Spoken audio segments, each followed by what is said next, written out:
जी मौजूद सामीन अस्सलाम वालेकुम वरहमतुल्लाहि वबरकातुहू। आज हम अपने दूसरे लेक्चर के लिए हाजिर हैं जिसका नाम फिगर्स ऑफ स्पीच भी है और इसको दूसरे लफ्जों में हम फ्लावर्स ऑफ स्पीच भी कहते हैं।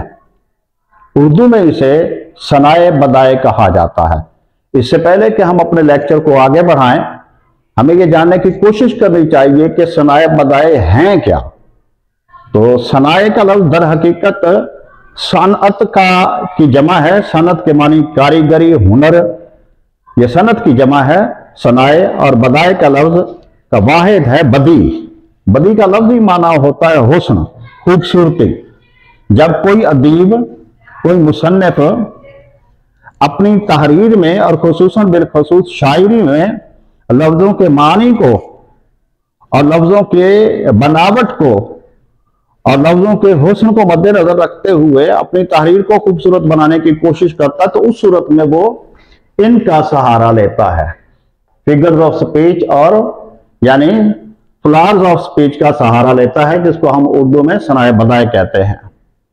आमतौर पर इनकी ये 5 इकसाम हैं। आमतौर पर इसे पहली इसकी किस्म सिमिली, जिसे उर्दू में तशबीह कहा जाता है।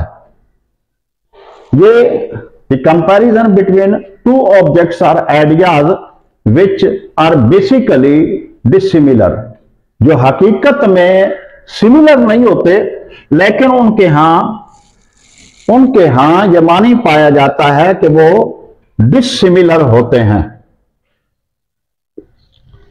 यानी दो चीजों के दरमियान किसी ऐसी मुश्तरक खूबी को ढूंढना जो पहली चीज में ज्यादा हो, उसको हम सिमिली यानी तशबीह कहते हैं। पहली चीज को किसी दूसरी चीज से तशबीह देना, लेकिन वो खूबी पहली चीज में दूसरी चीज की निस्बत ज्यादा हो, तो हम इसलिए सिमिली का लफ्ज इस्तेमाल करते हैं। इसके लिए आमतौर पर इसको ज़ाहिर करने के लिए या मवाजने के लिए हम लाइक और एज जैसे अल्फाज इस्तेमाल करते हैं। जिस तरह यहां आप देख रहे हैं, एग्जाम्पल में हमने 2 एग्जाम्पल्स दी हैं। He is as good as his father, उसके वालिद साहब का मवाजना उसके साथ किया जा रहा है, तो उस सूरत में हम ये कह सकते हैं कि वो एज का लफ्ज जो है ये बतौर सिमिलीज इस्तेमाल होता है। बाद दफा हम ये भी कह सकते हैं कि 2 मुख्तलिफ चीजों का मवाजना करें, तब भी एज का लफ्ज हम इस्तेमाल करें तो सिमिली ही होगा।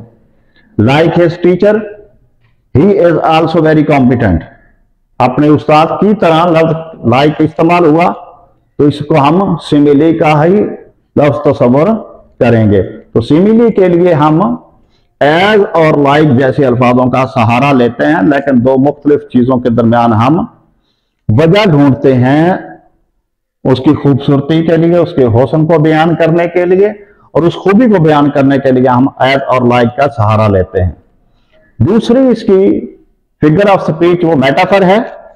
मेटाफर में हमने देखा कंपैरिजन बिटवीन 2 ऑब्जेक्ट्स और आइडियाज, 2 तस्वुरात और 2 चीजों के दरमियान without using the word as और लाइक। इसमें हम एज और लाइक जैसे लफ्ज इस्तेमाल नहीं करते।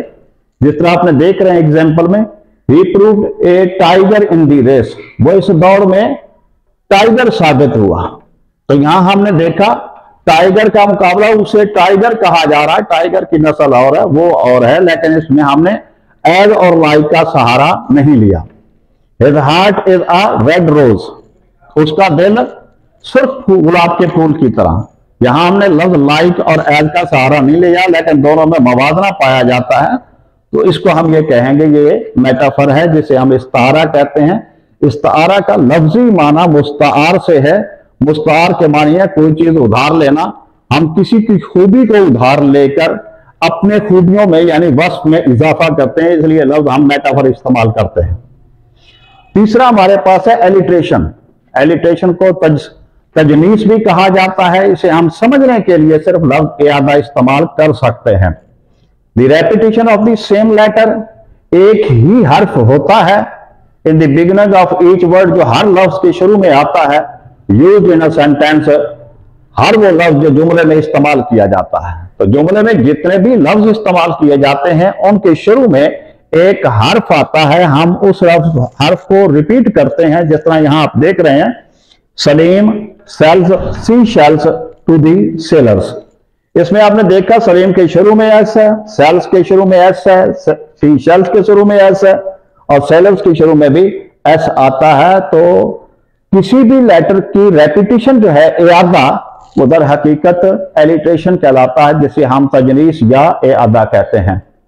चौथा है पर्सोनिफिकेशन, जिसे उर्दू में तजसीम कहते हैं। हम बेजान चीजों को या तस्वुरात को इंसानी खूबियों से मुतसिफ कर देते हैं।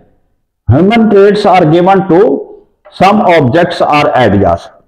इंसानी खूबियां दे दी जाती हैं कुछ चीजों को या आइडियाज को। मिसाल के तौर पर फ्लावर्स आर डांसिंग, फूल नाच रहे हैं। तो फूल कभी नहीं नाचते, इंसान का काम है रैक्स करना, या जानवरों को जिस तरह घोड़े को, रीछ को, बाकी चीजों को सुधाया जाता है और वो रक्स करने लगते हैं। उनकी फितरत में ये नहीं होता, इसलिए फ्लावर्स कभी भी नाचते नहीं है, अलबत्ता हरकत जरूर करते हैं हवा के चलने से।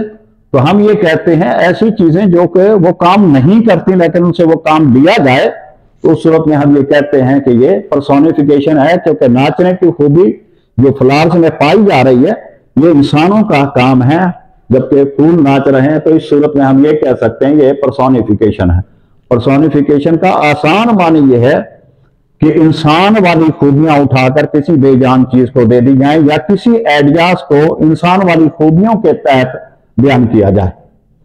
इमेजरी, उर्दू में हम इसे ख्याली तस्वीर कहते हैं कि हम अपने सेंसेस के थ्रू, जो हमारे 5 सेंसेस हैं या हमारे आइडियाज हैं, उनके थ्रू हम एक मेंटल इमेजेस यानी ज़हनी तस्वीर, ज़हनी मूरत अपने अंदर पैदा कर लेते हैं, जो हम कहते हैं कि creation of mental images through senses.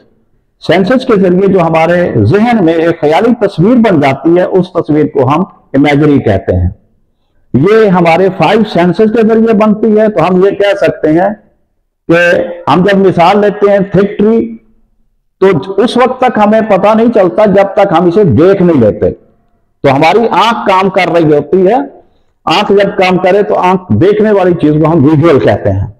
तो इसके जरिए हम ये कह सकते हैं कि विजुअल थिक ट्री, यहां ये जो दरख्त है ये मोटा है, ये हमें देखने से पता चला, और देखने का आर्गन हमारा सिर्फ आंख है, आईज है, तो उसके जरिए जो काम करते हैं वो विजुअल कहलाती है। तो आंख ने हमें बताया कि ये दरख्त मोटा है या पतला। ऑडिटरी, हम जब कोई आवाज सुनते हैं, उस आवाज सुनने से हमारे दिमाग में जो ख्याली तस्वीर बनती है, तो उसको हम ऐसी हिस्स को हम या ऐसी ख्याली तस्वीर को हम ऑडिटरी कहते हैं। कुत्ते का भौंकना जो है, जो ही भौंकेगा पता चलेगा यह कुत्ता है, हमारे ख्याल में या हमारे दिमाग में कुत्ते की तस्वीर बन जाती है। तो ऐसी इमेजरी को हम ऑडिटरी कहते हैं। स्मेल, बाद दफा घर में तरबूज वगैरह बाकी चीजें सेब वगैरह पड़े होते हैं, तो जो ही हम कमरे में दाखिल होते हैं हमें सेंट आती है, खुशबू आती है, खुशबू से हम जान जाते हैं कि कौन सा फल हमारे घर में मौजूद है। तो स्मेल के जरिए भी हम अपनी इमेजरी यानी कि ख्याली तस्वीर बना सकते हैं। इसी तरीके से जब आप बर्गर खाना शुरू करते हैं और बर्गर से जो आपको टेस्ट हासिल होता है, उससे आपको पता चल जाता है बर्गर जो है अच्छा है, खराब है, ये टेस्टी है, नहीं है, क्या है, क्या नहीं। तो उसका टेस्ट आपको टेस्टी होने का पता सिर्फ और आपको चखने से लगेगा। अगर आप उसे चखते नहीं या नहीं खाते तो उस सूरत में आप ये नहीं बता सकते कि ये बर्गर है, क्या नहीं। इसी तरीके से अगर आप देखेंगे कि आपने एक तन्ने को, दरख्त के तन्ने को ट्रंक कहते हैं, दरख्त के तन्ने को, अगर तन्ने को आपने हाथ लगाया, वो नरम है, खुरदरा है, क्या नहीं, तो वो सिर्फ टच करने से आपको पता चलेगा कि ये कैसा है, नरम है, खुरदरा है, ये मोटा है, ये तन्ना पतला है, ये सब चीजें आपको टच करने से पता चलेंगे। तो हमारे यहाँ 5 सेंसेस मौजूद है। 5 सेंसेस से हम अपने दिमाग के अंदर मुख्तलिफ किस्म की तस्वीरें बना लेते हैं। उन तस्वीरों को हम, ख्याली तस्वीरों को हम इमेजरी कहते हैं। उम्मीद काफी है कि आप इनको समझने में, आपको ये सारी चीजें समझने में आपको काफी हद तक मदद मिलेगी। फिर भी अगर किसी किस्म का कोई सवाल आपके ज़हन में उभरे, all the questions will be welcomed. Thanks.